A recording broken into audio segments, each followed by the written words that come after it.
Selamat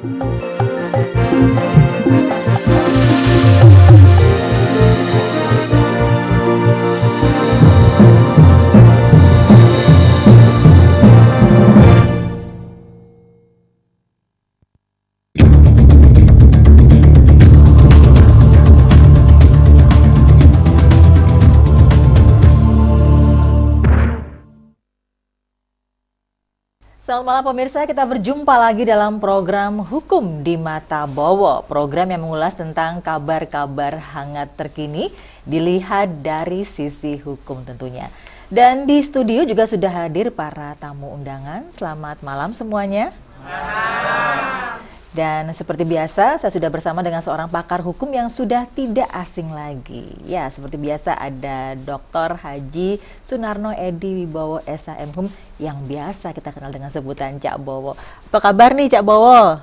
Alhamdulillah baik-baik. Gimana? Aduh, kabar baik, Cak. Trendy sekali ya penampilannya malam hari ini. Iya, soalnya Neng muda ya. Oh. Jadi kelihatannya bisa ngimbangi. Oh gitu ya Cak ya. Aduh. Check and balance-nya. Oh betul. Awet Iya. muda gitu ya. Amin, amin. Ya. Nah, bicara soal update kabar hangat yang terkini ya Cak Bowo ya. Ini sepertinya polemik tentang hak angket KPK ini masih terus bergulir di kalangan masyarakat ya. Masih ada pro kontra dan bahkan sudah ada yang secara terang-terangan menolak adanya hak angket KPK. Contohnya beberapa waktu yang lalu ada aksi 1 juta tanda tangan untuk menolak hak angket KPK. Lalu juga ada penolakan-penolakan aksi-aksi dari para mahasiswa, akademisi, masyarakat sipil juga, dan media juga bahkan ada yang seperti itu. Nah, menurut Cak Bowo nih ya, ini kan banyak sekali nih masyarakat atau boleh kita bilang rakyat gitu ya, sebagian besar itu menolak adanya hak angket KPK, menuntut dibubarkannya pansus angket KPK. Nah, rakyat nih ya Cak, tapi yang katanya wakil rakyat loh Cak, yang jelas-jelas kan suaranya mewakili suaranya rakyat, tapi justru malah banyak yang mendukung nih hak angket KPK. Nah, menurut Cak Bowo gimana nih? Gimana Cak? Jadi sebetulnya DPR itu kepentingannya untuk kepentingannya DPR sendiri atau rakyat. Ya. Rakyat ini sebetulnya di dalam semangat untuk pemberantasan korupsi dikarenakan ini adalah uang rakyat. Ini rakyat tidak berkenan adanya hak angket. KPK itu seharusnya itu memang harus didukung dikarenakan memang KPK itu untuk memberantas suatu tindakan korupsi. Jadi kalau kita melihat, nah dalam arti berapa sih uang negara triliun, berapa banyak yang kembali ya bisa ke masuk negara. Nah, ketika ada angket sebetulnya di dalam MD3 itu tentang kewenangannya nggak punya kewenangan. Di dalam pasal 79 ayat 3-nya nggak punya kewenangan. Yang hal ini yang bisa diangket itu hanyalah eksekutif. Kalau ini KPK itu kan hanya lembaga negara, sehingga kelihatannya nampaknya ada rasa ketakutan ketika EKTP ini sebetulnya 3,5 triliun ternyata menguap kemana-mana ya. Nah, dari sini ada ketakutan sehingga bagaimana untuk membubarkan suatu KPK, padahal seharusnya sebagai wakil dari rakyat dipilih berdasarkan pemilihan langsung. Kalau sampai nantinya yang ikut dari pansus, panitia dan sebagainya ini akan dipilih kembali dikarenakan sudah lain misi dan visinya ketika sebelum diangkat. Nah, mau akan menjelaskan rakyat demikian ternyata hasilnya seperti ini, sehingga saya yakin ini ada apa di balik ini, berarti ada sesuatu besar. Contohnya demikian, ada ketua DPR ini Setia Novanto ini kan sudah jadi tersangka. Tinggal nanti bagaimana pengembangannya ternyata uang 3,5 triliun itu nggak masuk ada apa yang menjadi program pemerintah yaitu EKTP, ternyata masuk di kantong masing-masing. Ini yang berbahaya sekali. Jadi kalau dengan demikian seharusnya ini rakyat ini lebih, tapi saya yakin nggak bisa. Kenapa? Untuk angket itu hanyalah sebagai penyelidik, bukan sebagai penyidik. Kalau dengan demikian berarti DPR ini apalagi ya terbuka disumpah ya, ini ada siapa itu hubungannya dengan orang-orang yang memang loh, itu kalau memang nggak puas terhadap penyidikan, penangkapan, penetapan tersangka, ini kan tidak ada ruangannya, yaitu pada pra peradilan sesuai dengan pasal 77 sampai 83 ada ruangannya kok. Tapi kalau memang ini adalah penyidik yang salah dan sebagainya, nah nampaknya ketika di dalam hak angket ada satu saksi yang disumpah. Jadi kalau disumpah berarti ini ada lembaga negara yang berhubungan dengan posisi trias politika, yaitu eksekutif, yudikatif, legislatif. Sekarang legislatif ini sudah nantinya bisa membangun suatu pengadilan sendiri, membangun suatu penyidikan sendiri, membangun penyelidikan. Sebetulnya ini sangat ya, kalau saya ya ketawa lah. Orang ngerti hukum tapi nggak tahu tata caranya. Yang diangket itu apa? Sebetulnya kan nggak konstitusi. Jadi inkonstitusional, jadi nggak ada aturannya. Yang bisa diatur itu dikarenakan ada, yaitu presiden bisa diangket. Itu jelas karena kalau eksekutif. Tapi kalau KPK ini adalah lembaga negara yang berdasarkan Undang-Undang 30 nomor 2 Undang-Undang 30 ya tahun 2002, dari KPK itu adalah independen dan bebas ya. Ya tidak bisa dipengaruhi siapapun, presiden pun tidak bisa mengaruhi. Nah, kenapa KPK ini lahir? Dikarenakan rakyat sendiri ketika ada tidak ada satu keseimbangan, yaitu ada Polri, ada jaksa, kelihatannya hanyalah sebagai salah satu tidak yang diinginkan rakyat. Jadi kalau KPK kan besar, tapi kalau jaksa sama polisi itu hanyalah contohnya begini.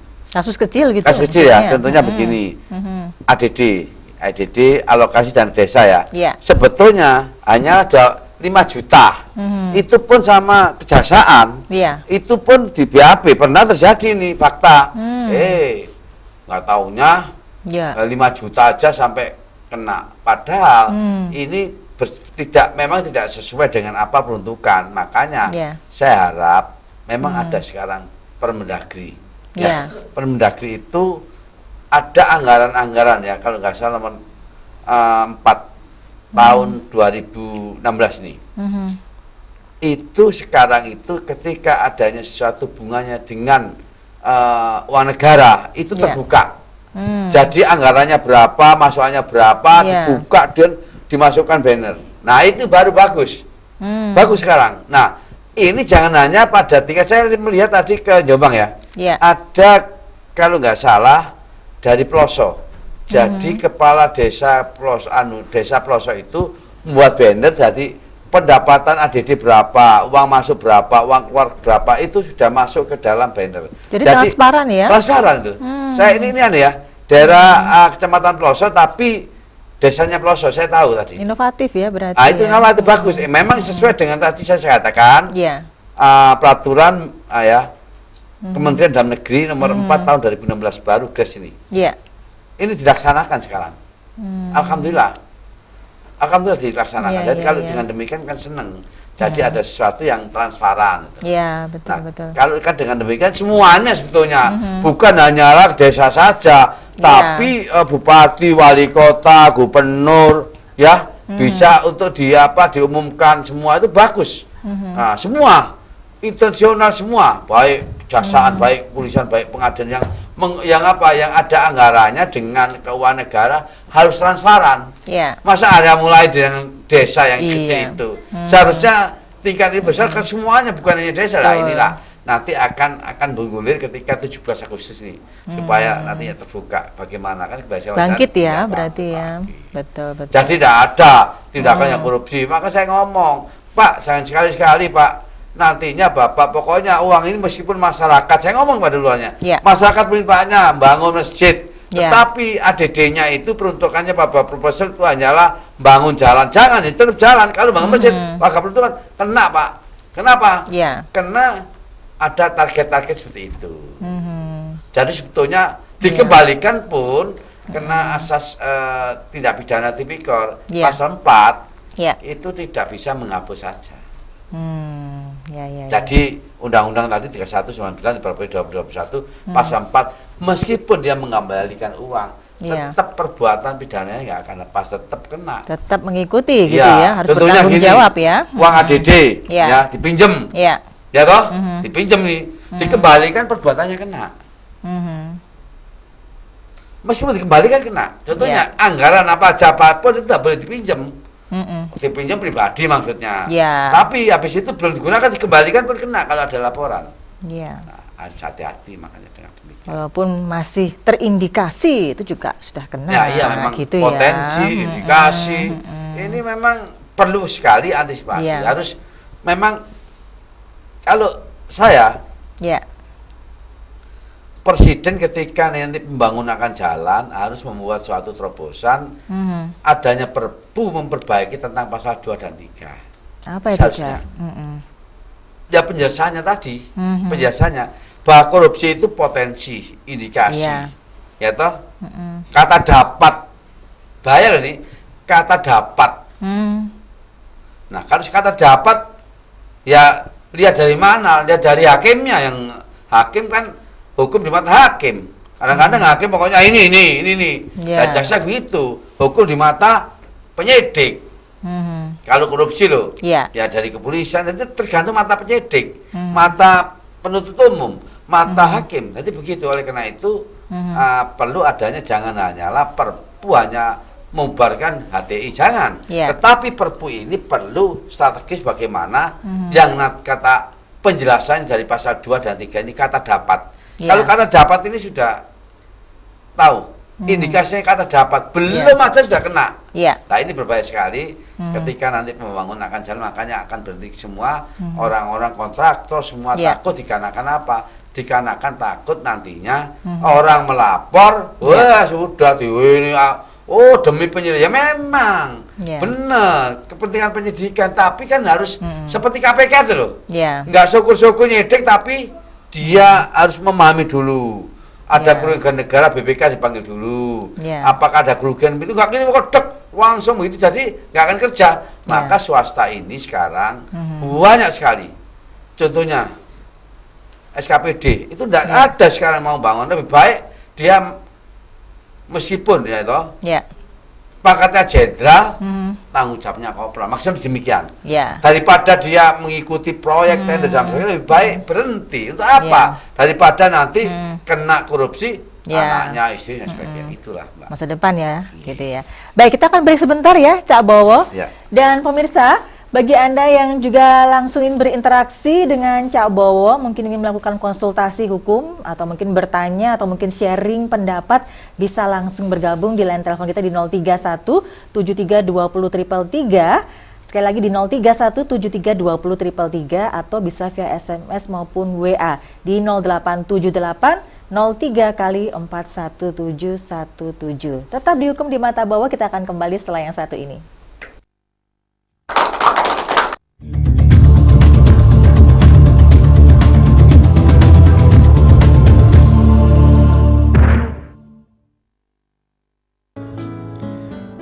Sas Bengkel Cafe and Resto dengan nuansa Village on the City, Jalan Baskara Sawah nomor 30 Surabaya, depan SPBU Mulyosari. Telepon 083 kali 08 50 78 35.